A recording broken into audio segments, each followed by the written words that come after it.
for your 2 o'clock.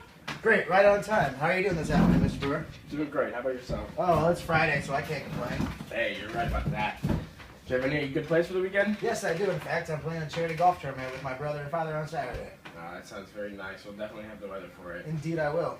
Well, thank you for taking the time to meet with me today. After we spoke on the phone, I'd first like to give you my business card so you have my information. Thank you very much. Is the timing we talked about still going to work for you today? Yes, I actually had some time open up after this, so there's no rush at all. Oh, great, great. Please stop me anytime you have any questions or need clarification about anything. All right, I'll be sure to do so. Can I ask you a few questions as we begin and take a few notes? Yeah, that's no problem. All right, great. Ready? What does your buying process entail? I have a small team of engineers who advise and test a sample product. If we get that far, I should add, then they report what they find and address any concerns or praises they have to me, and I make the final decision. Everything before testing is filtered through myself. Okay, what would curb a potential supplier from reaching a sample phase? Aside from industry standards in which your firm does meet, we would need insurance that a firm can fill, produce, and distribute our orders in a manner that meets our needs and our budget. Okay, what is your team looking for during the testing phase? We have a tight tolerance requirement for what the product we would be buying must measure out in order for this company to make a purchase. They will apply the product to sample parts and do some of our own quality testing. Okay, very reasonable. Why don't you tell me about your current dunnage protection supplier? We have multiple suppliers for the dunnage parts we receive. We like to refer it to simply as a large and small dunnage. The large parts are complex and dimensions need to be incredibly accurate. We have established a good relationship with the supplier we are currently receiving those parts from. When it comes to the smaller dunnage parts, we still have little room for error in terms of dimensions, but are a little less crucial. I see. So, how satisfied are you with your smaller part dunnage supplier? Our current supplier is pretty average in performance. We've had issues in some larger than others, but usually get the job done.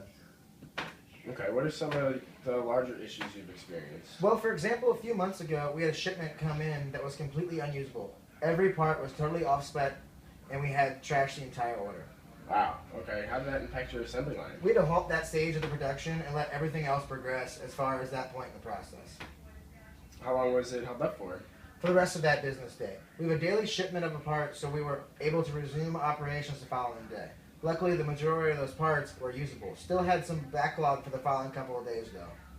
Seems like consistency is lacking then. How could your business have been better if that bad shipment was perfect rather than the way you received it? It could have been a whole lot better. When one point in the manufacturing process stops, it sends shockwaves through every step on down the line. Our buyers were waiting on us to be able to ship out certain models, and heck, we could have upped our monthly output by hundreds to thousands of units if that hadn't occurred. Okay, so production slows and those consequences that follow affect the business as a whole. What about, if at all, are you personally affected by this disruption? Well, in a way I'm affected, but in reality the area that gets the most attention when something like that happens is the production output. You know, we agreed to do business with them, so there's always a margin of error at stake. We just try and roll with the punches the best we can. Understandable. Okay, so what you have just shared with me, would you say that Honda as a whole would benefit from a solution that would make sure that that big of an interruption in production was never caused by a supplier again? Oh, absolutely. Do you think your current supplier is providing a valuable contribution to this company for the value you're currently trading for them? No, I think we could be reserving more value in the service they provide. Okay, so you're overspending. Yeah, I would say we are. How dissatisfied is your department with the transaction of services it's receiving? Everyone has a general feeling that we could be getting more for what we pay them, but it has been hard finding another source that matches their value, even if we think we could be getting more. Really? So have you been actively seeking another source? We tried a year or two ago and came up with nothing we liked. We had a lot going on around that time, so it kind of got swept under the rug. Okay, well, you mentioned some of the department recognizes the issue. Have you heard any of their concerns or how they are impacted? Yeah, I'll hear about workers having to go retrieve more parts from the inventory because of unanticipated issues with what we had received. Many do get discouraged when we get batches in that have more issues than the batch before it, and so on and so forth. It is a disappointment when news of this reaches me as often as it does. The cost is just not that significant that we feel the need to get worked up about it. Correct me if I'm wrong, but between these two issues, the employees are seeing firsthand they're getting discouraged, and then employees higher up in your department are seeing some cash go to waste because of what is happening on the assembly line. Right. So when I'm proceeding, morale and cash on hand is decreasing. Yeah, and I personally hadn't thought about morale before. Don't you think boosting morale would be its own kind of payoff for employees? For the employees for them to have a more positive thought going to work every day? Oh, no doubt. Okay, so fixing these two issues could potentially boost employee morale and help this company on a fiscal level. Is your company willing and able to spend money to correct any of these issues? Willing? Yes. We are always willing to spend money to create a more efficient and profitable environment. Able is slightly more tricky than a general yes to that question. Our CFO would need to be involved in such a matter.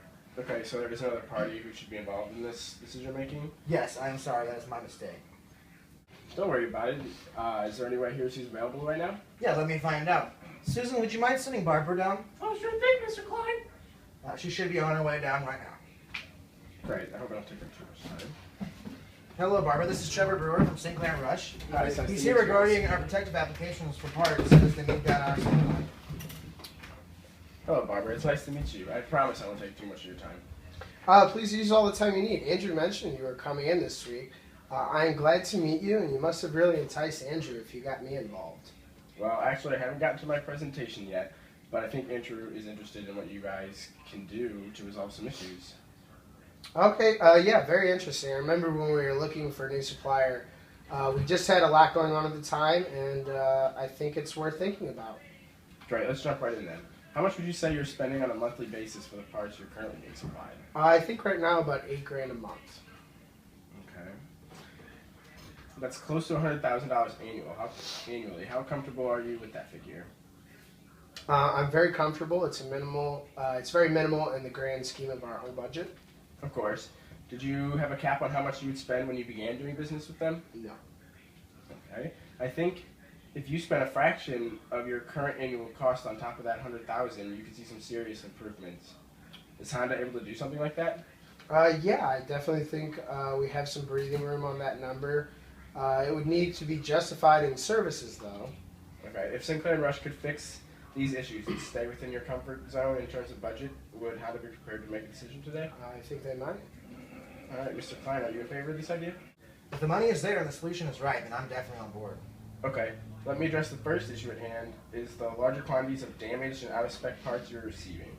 Sinclair and Rush can guarantee your product will be exactly what is designed in collaborative efforts, and if there's a discrepancy in the order, we will replace the entire order at no cost to you. This will save you the worry of slow production as well as some money in avoiding your end trying to fix the problem. Does that sound good? It sure does sound better than what happens now. Sinclair and Rush is prepared to keep you under $130,000 figure annually. We will provide you with accurate product as requested and have plenty of capital to keep up with Honda's needs. This is more than you are spending now, but I know it'll be worth it in the end. Our quality and assurance department has a track record that catches around 97% of our production errors. I like those numbers a lot. Great. Do you see how Sinclair and Rush could be a better supplier for Honda and how I could interest you in a sample order? Yes, I do. I would like to talk more about the money. You mentioned $130,000 annually. That is $2,000 a month increase on how close that number we would be if we decided to do business. Okay, so I can definitely guarantee you that you'll stay well below that margin. That's our absolute top of the line cap. So we at Sinclair and Rush know that we can provide you with a better product and service without the additional expenditures when you're at fault. Okay, great. Tell me more about your quality department.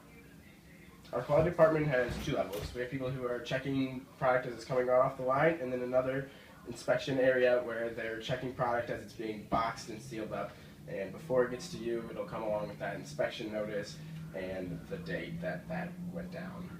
This means that your measurements, color, material, and the quantities all verified before it leaves the facility, and you get exactly what you ordered. Wow, that is very impressive. No part goes unchecked. Barbara, I think the money's worth it. What do you think? I just wish we had crossed paths with Sinclair and Rush sooner. Well, here we are. What do you guys say you come on board with us and start improving your business today? Let's do this. How soon can we get some samples? I can overnight them today if you'd like. That would be incredible. That you will have them tomorrow. Please send us some of your current drawings for your parts so we can get tooling started if need be, and you can get a real sample of the parts that you're going to need. Sounds like a great plan. It looks like you guys can handle the rest of this, Mr. Brewer. It was great meeting with you today, and I look forward to doing business with you. Great, you too. Okay. Why don't we make this official, Mr. Klein? Yes, let's wrap this up. Okay. So here's our contract. It outlines all the things, and I'll go over some of this before you do any signing, and goes over all these finer details guaranteeing our service and product. And as long as payments are made up on your end, please take some time to go over this. I'll leave it with you so you and your people can go over it as well.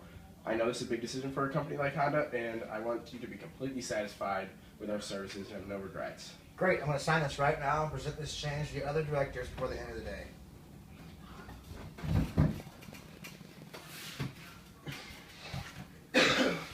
We have a great future together. You have my card, so please do not hesitate to call me anytime. When I get back to the office, I'll get those samples made up and sent out to you, and you go ahead and let me know what you think about those when you get them. I'll be sure to do so. Great. Well, I'm delighted to do business with Honda, and thank you again for your time and consideration today. Have a beer out on that golf course for me. I'll have 7. Great. Have a great rest of your day and enjoy your weekend. Thank you. Bye. Call me Andrew. Awesome.